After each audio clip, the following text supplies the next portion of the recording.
present myself. I never really thought I would run for elective public office when I got out of college. I thought I would use those tools, those lessons, on behalf of advocacy, particularly for children, which was my first love, and it's what I did for many years. But it was a great gateway into learning how to listen to people, learning how to negotiate between conflicting viewpoints, looking for as much win-win as you could get, finding common ground when that was not possible, standing your ground and trying to work through difficulties. You know, I was at Wellesley during a particularly contentious time in American history. It was obviously a difficult period with the assassination of Dr. King and Bobby Kennedy, the Vietnam War. There was so much going on, so feelings were very, very raw. And I think being in a position of responsibility gave me more insight into how to deal with a lot of those challenges. That's great. So, obviously, we all know in your role as Secretary of State, you had the opportunity to move in circles that very few Americans will ever have the opportunity to experience. But also, as a woman, you had special experiences, particularly in some societies that perhaps are more conservative and less anticipating of a woman in that kind of a role.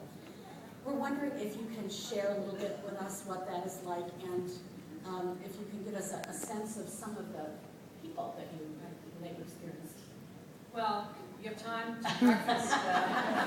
You know, I literally have just turned in my book, so if I look even more tired than usual, it's because I am. Just turned in my book about those 4 years, so I've had time to reflect on the experiences.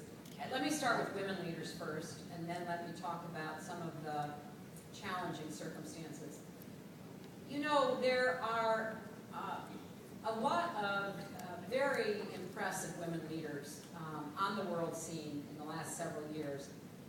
The part of the world that's had more women leaders in the last 20 years than any other is Latin America.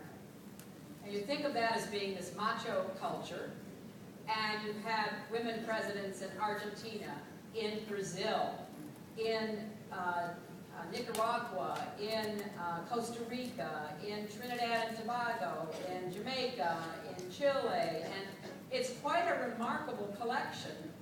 And it's fascinating because some of them came out of resistance movements, particularly Brazil and Chile, where both President Dilma Rousseff and President Michelle Bachelet were resistance advocates, even fighters against military dictatorships, and suffered because of it.